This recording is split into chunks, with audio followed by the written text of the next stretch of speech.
안녕하세요. 연애만 하는 비혼주의자로 살고 있는 올해로 34살 된 남자입니다. 최근 이사를 하려고 짐을 정리하던 중 저의 과거 결혼 사진들을 보고 우라가 치밀어서 이렇게 이야기해보고자 합니다. 다 잊고 사는 줄 알았는데 막상 사진들을 보니 그때의 일이 아직 눈앞에 생생하네요. 저와 아내는 대학교에서 선후배 사이로 만나서 캠퍼스 커플이 되었습니다. 둘 다 서로가 첫사랑이었어요. 그 당시 저는 22살이었고 아내는 20살이었습니다.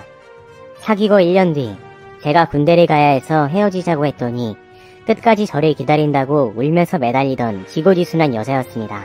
물론 저도 아내를 아주 많이 좋아하고 사랑했지만 꽃다운 청춘을 한 남자를 기다리는데 쓰게 하고 싶지 않아서 마음에 없는 소리를 했던 거였죠. 하지만 인생의 남자는 제가 처음이자 마지막이라며 울던 아내의 모습에 마음을 바꾸게 되었어요. 아내는 제가 군대에 가 있는 동안 매일같이 편지를 써주고 전화를 해주었죠. 덕분에 저는 힘든 군 생활을 견딜 수 있었습니다. 시간이 흘러 제가 말년병장으로 제대를 얼마 앞두지 않은 상태에서 아내가 말도 없이 면회를 왔습니다. 그때 아내 얼굴이 아직도 잊을 수가 없습니다. 아주 창백해진 얼굴로 저에게 할 말이 있다고 했었죠. 저는 당연히 이 여자가 다른 남자가 생겼구나 직감했어요. 무슨 일이냐고 묻는 저에게 아내는 조용히 말했습니다. 오빠 아이를 임신했어요. 말년 병장 휴가 때 함께 여행해서 생긴 모양이었습니다. 저는 그 순간 아내가 제 곁을 떠나지 않는다는 것에 안도했지만 동시에 아직 변변한 직장도 없는 내가 한 사람의 남편이 그리고 한 아이의 아버지가 될 수 있는지 혼란스러웠습니다.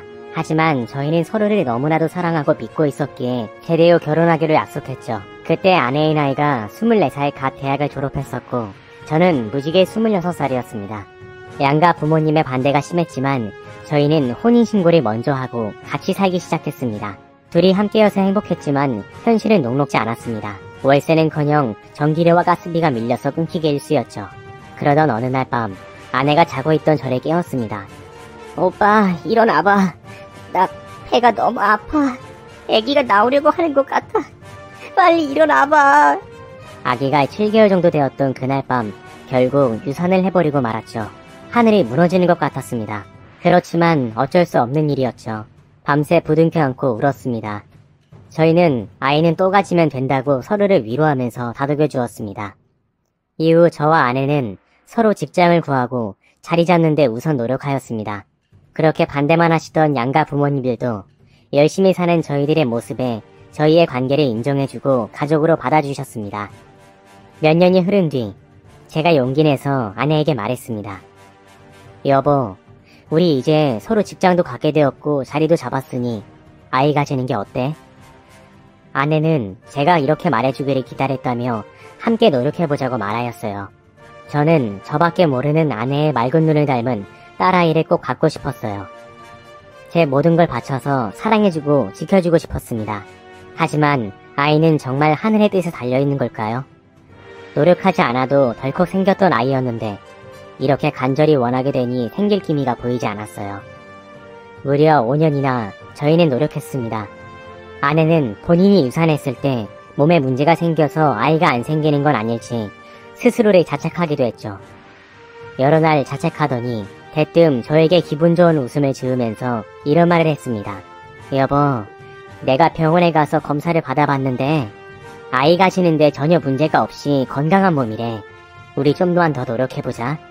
화목한 가정을 꿈꾸던 저이기에 아내에게는 티는 내지 않았지만 아내 못지않게 저 역시 아이를 간절히 원하고 있었습니다.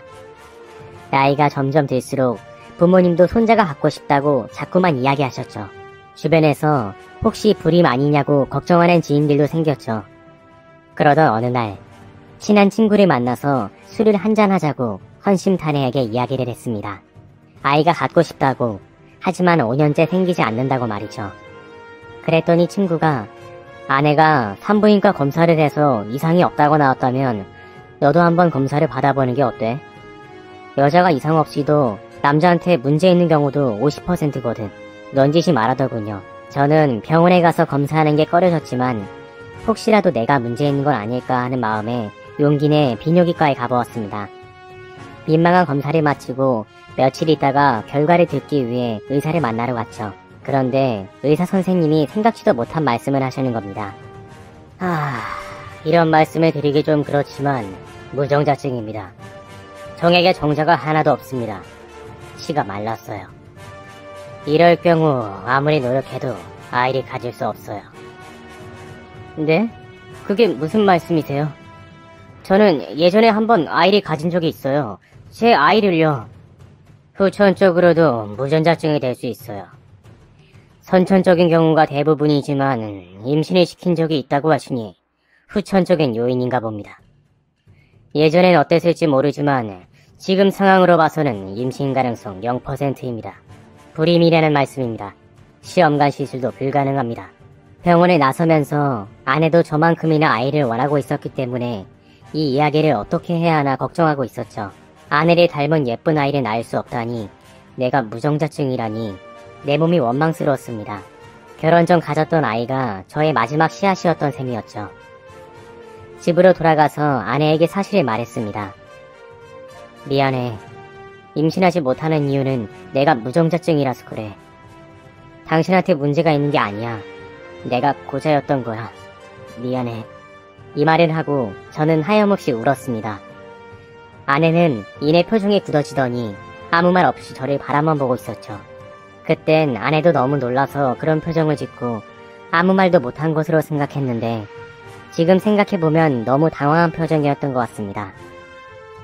그 후 저희 부부 사이는 살짝 소원해졌습니다.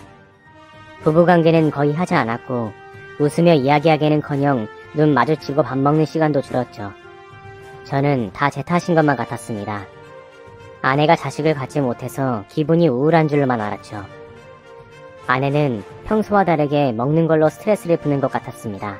먹지 않던 복숭아며 딸기며 과일이 찾기 시작했죠. 그리고 눈에 띄게 살도 쪘습니다. 꼭 임신한 사람 같아 보였어요. 명절 때 인사드리러 갔는데 이런 아내의 모습을 보고 집안 어르신들이 상기된 얼굴로 빨리 검사해보라고 재촉하자 아내는 이내 차분한 목소리로 임신 맞습니다. 제가 얼마 전에 확인했어요. 라고 대답했어요. 집안에 있던 사람들 모두 저희 부부에게 드디어 부부가 되었다고 축하해 주셨어요. 저희 부모님은 손주를 본다며 뛸 듯이 기뻐했죠. 하지만 저는 무정자증인 남자입니다. 게다가 한동안 관계도 갖지 않았는데 이게 무슨 일인가 어안이 벙벙했죠. 명절 연휴가 끝나자마자 저희는 곧바로 집으로 왔습니다. 그리고 저는 아내에게 물어보았죠. 대체 언제 임신한 거야? 아니, 어떻게 네가 임신을 할 수가 있어? 난 고자라고. 난 씨가 없단 말이야. 미친듯이 화를 내는 저를 아내는 죄인 같은 얼굴을 하고 물끄러미 쳐다만 보고 있었습니다. 저는 아니, 부모님의 아이를 많이 기다리는 건 나도 알지만 임신도 아닌데 그런 거짓말을 하면 어떡해. 뒷감당을 어떻게 하려고 그런 거짓말을 한 거야. 하고 소리쳤죠. 그렇습니다. 저는 착한 아내가 어른들을 위해 선의의 거짓말을 했다고 생각했습니다. 한참을 말이 없던 아내가 눈물을 글썽였습니다. 그리고는 하는 소리가 나 진짜 임신했어. 미안해였습니다. 임신? 저는 미안하다는 뒷말도 들리지도 않았어요. 아내가 임신했다는 말만 들렸죠. 임신이라니. 아무래도 검사가 잘못된 게 틀림없다고 생각했어요. 이게 무슨 일인가 하고 생각하고 있는데 나지막이 아내의 목소리가 들리는 겁니다. 미안해. 미안해. 미안해 여보. 자꾸만 미안하다고 말하는 아내. 그 목소리를 들으니 정신이 번쩍 들었어요. 그리고 아내를 추궁했습니다. 바람 피운 거냐고, 애아빠는 누구냐고요. 그러자 아내는 군대 가기 전 제가 처음이자 마지막이라고 하면서 눈물 흘리던 그 모습을 하고는 한 남자의 이름을 말했습니다. 그 이름의 남자는 바로 지금 아내의 회사 상사이자 과거에 저희 대학교 선배였던 사람이었죠. 뒤통수 맞는다는 게 이럴 때 쓰는 표현인 것 같더라고요. 저희가 사귀기 전에 아내와 제가 잘 어울리겠다고 다리를 놓아준 장본인이었거든요. 군대 때문에 헤어질 뻔했을 때도 저를 말리며 저런 여자는 찾기 힘들다고 조언해주었던 사람이었어요. 우리 부부의 처음을 함께했던 사람이 어떻게 아내와 바람을 피고 그것도 모자라 아이까지 갖게 만들었는지 정말 피가 거꾸로 솟았습니다. 한바탕 하고 나서 저는 아내와 1분 1초도 같이 있을 수 없겠더라고요. 그래서 저는 당장에 짐을 싸서 호텔로 나갔습니다. 그리고 그날은 그곳에서 잠을 잤죠. 그리고 다음날 회사에 출근해서 일을 하려는데 이미 온몸에 분노로 가득 차서 일이 손에 잡히지 않더라니까요. 너무 감정적으로 대응하지 않으려 했지만 이런 상황에 어떻게 눈이 돌아가지 않겠습니까? 저는 아프다고 하고 반차를 쓰고 한 걸음에 아내의 회사로 달려갔죠. 가끔 아내의 회사에서 야근할 때 간식을 사서 갔던 적이 있어서 제가 아내가 일하는 곳에 가니 동료분들이 반겨주시더군요. 그러면서 아내는 지금 중요한 회의 중이라고 했습니다. 제가 아내가 아닌 이민호 씨를 만나러 왔다고 하니 의아해하는 표정을 하고는 그 죽일 놈을 불러줬습니다. 그 녀석은 저를 보고는 오, 오랜만이다. 오늘은 네 마누라 말고 나를 찾아왔다고? 왜? 무슨 할 말 있어? 하며 저 멀리서부터 웃으며 반겨주더라고요. 저는 그 더러운 면상을 보자마자 멱살부터 잡아챘습니다. 야, 네가 내 마누라 임신시켰다면서! 네가 그러고도 인간이냐? 제가 낼 수 있는 최대한의 목소리로 소리쳤습니다. 사무실에 있던 사람들이 다 들으라고 말이죠. 제 말을 듣더니 안색이 창백해지면서 무슨 말이야? 임신이라니? 내 아이라니? 임신했는지도 몰랐고 설령 임신을 했다면 네 애겠지. 네 애잖아. 이거 좀 놓고 말해. 사람들 다 있는 데서 그것도 부인 회사에서 창피하게 이게 무슨 짓이야? 라고 하면서 밖에 나가서 이야기하자고 하더군요. 저는 있는 힘껏 주먹으로 인간 같지도 않은 녀석의 면상을 후려쳤습니다. 주변에 앉아있던 사람들이 우르르 몰려와서 저를 떼어놓더라고요. 제가 온갖 욕설을 하면서 회사에서 깽판을 치고 나서야 조금 분이 풀리더군요. 혼자 씩씩거리고 있으니 민주씨 남편이 무슨 오해가 있는 것 같은데 잠시 나가서 이야기하고 올게요 하면서 저를 옥상으로 데리고 나갔습니다. 옥상에 도착하자마자 문을 잠그고는 주변에 사람이 있는지 확인을 하더군요. 그곳에 저와 자신 둘뿐이라는 것을 체크하고는 갑자기 무릎을 꿇고 사과하기 시작했습니다. 미안하다. 민주와는 이미 끝난 사이였어. 진짜 아주 잠깐 만났는데 너한테 너무 죄책감이 들어서 정리했어. 내 아이를 가졌을 줄은 몰랐어. 갑자기 변한 태도와 순수히 자신의 아이라고 인정하는 그 모습을 보고 너무도 당황해서 말문이 턱 막혔습니다. 이 자식을 한 대 더 쳐버릴까 생각하던 중에 이렇게 말하더군요. 이혼해줘라. 부탁이다. 내 맞으니까 내가 잘 키울게. 너한테는 정말 평생 사죄하는 마음 갖고 살게. 이혼해줘. 분노가 치밀어 올랐습니다. 잘못한 주제에 저한테 이혼해달라고 요구를 하다니요.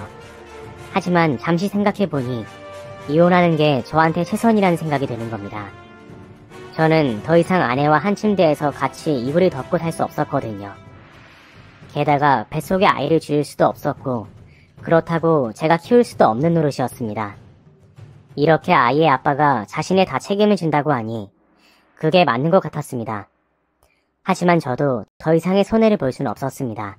배우자의 귀책 사유로 인한 이혼이므로 재산 분할을 할 때 저한테 최대한 유리하게 했습니다. 또 상간남에게 정신적인 피해 보상금까지 해서 받을 수 있을 만큼 많이 받아냈죠. 물론 돈이 다는 아니지만 이렇게라도 해야 했습니다. 이혼 서류에 도장을 찍고 법원에 나오면서 저는 다짐했습니다. 내 인생에 다시는 결혼은 없을 거란 말이죠. 나름 쿨하게 이혼을 해주었지만 후유증은 꽤 오래 이어졌습니다. 이혼하고 최대한 잊으며 살려고 노력했습니다. 일부러 다른 사람의 일을 도와준다고 하면서 야근을 하고 주말에도 회사에 나가서 일했죠. 잠깐이라도 아무것도 안 하고 가만히 있으면 제가 당했던 일들이 떠오르면서 화병이 날 것만 같았거든요. 그렇게 상처를 치유하고 있던 어느 날 그 상간남이 저희 회사 앞으로 말도 없이 찾아왔습니다. 앞으로는 평생 보지 말자고 했는데 왜 또 찾아온 거야? 제가 신경질적으로 말하자 뜬금없이 저에게 혈액형이 뭐냐고 묻더군요. 이게 사람을 염장지르고 별짓을 다 하는구나 싶어서 무시하고 지나가려고 하는데 저에게 민주가 낳은 아이 내 아니야. 산부인과에서 애가 B형이라더라. 나는 O형이고 아내는 A형인데 B형이래. 걔 내 핏줄 아니라고. 하면서 소리쳤습니다. 놀라서 그 자식 얼굴을 보니 거짓말을 하는 것 같진 않았습니다. 혹시 내 애인가? 하는 생각이 번쩍 들더라고요. 네, 맞아요. 전 B형입니다. 아, 혹시 병원에서 잘못 진단된 건가? 아니면 100만 분의 1, 아니면 1000만 분의 1의 확률로 내가 아이를 가지게 된 건가? 여러가지 생각이 다 들었습니다. 제가 B형이 맞다고 상간남에게 말하자 저에게 아이의 머리카락이 담긴 봉투를 내어주더군요. 혹시 몰라서 가져왔다면서 유전자 검사를 한번 해보자고 했습니다. 저는 손을 벌벌 떨면서 봉투를 받아서 주머니에 넣었습니다. 그리고 곧장 유전자 검사가 가능한 곳에 의뢰를 맡겼죠. 유전자 검사 결과는 일주일 정도 걸린다고 했습니다. 저는 일주일이 마치 1년같이 길었어요. 하루하루 감정이 왔다 갔다 하더군요. 불안했다가 기대감이 들기도 하고 갑자기 분노가 치밀기도 했어요. 누가 보면 미친놈인 줄 알았을 겁니다. 결과가 나온 날 혹시나 하는 마음을 가지고 결과지를 보는데 불일치라고 쓰여있는 글자를 보았습니다. 제 애가 아니었습니다. 당연히 상간남의 아이도 아니고 그럼 대체 누구 애라는 거지? 저는 너무나도 당황스러워서 그 녀석에게 전화를 했습니다. 내 애가 아니야. 정말 네 자식 아닌 거 맞아? 결과가 부모-자식 관계가 아니라고 나왔어? 그럼 누구 애라는 거야? 난 이미 너한테 찾아가기 전에 유전자 검사를 해봤다고. 내 애도 아니야. 저와 상간남은 전화로 한참을 옥신각신하다가 아내에게 같이 물어보자고 결론을 내렸죠. 상간남은 지금 아내와 집에 있다고 하면서 자신들의 신혼집 주소를 저에게 알려주었습니다. 저는 한 손에 유전자 결과 검사지를 쥐고 그곳을 향했습니다. 아파트 단지 입구에 도착해보니 저와 살던 집과는 비교도 안되게 비싼 곳이었습니다. 살짝 자존심이 상하더군요. 단지도 워낙 커서 찾기 힘들어 경비원에게 집을 물어 아내에게 진실을 알아보러 갔습니다. 제가 초인종을 누르니 상간남이 문을 열어주었고 집안을 둘러보니 집안 곳곳에 아이용품이 가득했습니다. 다시 고개를 돌려 아내를 바라보니 아내 눈이 똑 닮은 아기를 안고 있더라고요. 저와 눈이 마주친 아내는 저의 얼굴을 보고는 당황한 표정을 역력했습니다. 제가 아내에게, 아니 저의 전 와이프에게 지금 당장 중요하게 할 말이 있으니 그 애는 방에 두고 나와. 얼른! 라고 외쳤죠. 그렇게 저와 전 와이프, 상간남은 식탁에 둘러앉았고 2개의 유전자 결과 검사지를 테이블에 올려놓았습니다. 하나는 제 것이고 하나는 상간남의 것이었죠. 저희 둘이 거의 동시에 소리쳤습니다. 저의 진짜 아빠는 대체 누구야? 그 여자는 종이를 뚫어져라 쳐다보더니 자신도 잘 모르겠다고 했습니다. 오히려 조작된 종이 아니냐며 언성을 높였습니다. 그러면서 상간남에게 내가 그렇게 의심스러웠어? 그럼 그냥 말하지. 몰래 유전자 검사나 하고 다닌 거야? 내가 한번 바람 피웠어러거니 당신한테도 그랬을까봐? 하면서 당당하게 대묻더군요. 상간남은 우연히 아이의 혈액형을 알게 되었는데 우리 둘 사이에서 나을 수 없는 거여서 검사를 하게 되었다고 하면서 자기도 아이 아빠가 아니면 누구냐고, 넌 대체 남자가 몇이냐고 소리쳤습니다. 저의 전 와이프는 한참을 곰곰이 생각하더니 아, 그 사람, 혹시 그 사람? 이라고 혼잣말을 했습니다. 그 사람이 대체 누구냐고. 혹시 또 내가 아는 사람이야? 넌 대체 나랑 결혼 생활을 하면서 바람을 몇 번이나 핀 거야? 제가 묻자 이 여자는 깊은 한숨을 몇 번 쉬더니 망연자실한 표정을 지으며 해명을 했습니다. 사실 당신이랑 결혼 생활을 할 때 지금 같이 살고 있는 남편이랑 만나면서 진짜 딱 한 번 다른 남자랑 잔 적이 있는데 그때 그 남자인 것 같아. 이렇게 말하고는 펑펑 울기 시작했습니다. 혹시 내가 군대에 있을 때 아이 가졌던 것도 다른 남자애 아니었어? 내가 언제부터 무정자증이었는진 모르겠지만 네 행실을 보니 그때 유산한 그 아이도 내 아이가 아니었던 것 같아. 제가 의심의 눈초리로 이렇게 말하자 저의 전 와이프는 아니라고 말은 못하겠고 그저 울기만 했습니다. 너무 화가 나서 뱉은 말이었는데 아내의 태도를 보고서 진짜일 수도 있겠다는 확신 아닌 확신이 생겼어요. 저는 제가 할 말이 없다는 것을 깨닫고 더 이상 그곳에 있을 이유가 없어서 집으로 가려고 일어섰습니다. 그런데 그때 갑자기 상간남이 저의 팔을 붙잡고 자신이 주었던 위자료를 다시 돌려달라고 하더군요. 이혼의 원인이었던 아이가 자신의 아이가 아니기 때문에 자신이 준 위자료를 돌려받아야겠다고요. 저는 어이가 없어서 욕을 내뱉으면서 이렇게 말했습니다. 야, 결혼한 유부녀랑 바람난 것도 네 잘못이고 그것도 이혼 사유야. 위자료 돌려받고 싶으면 소송 걸어. 그리고 전 아내에게도 앞으로 진짜 네 얼굴 볼 일 없을 거다. 애 아빠가 누구든 나는 확실히 아니니까 말이지. 앞으로는 이 남자 저 남자 만나지 말고 애나 키우면서 살아. 그렇게 살지 마.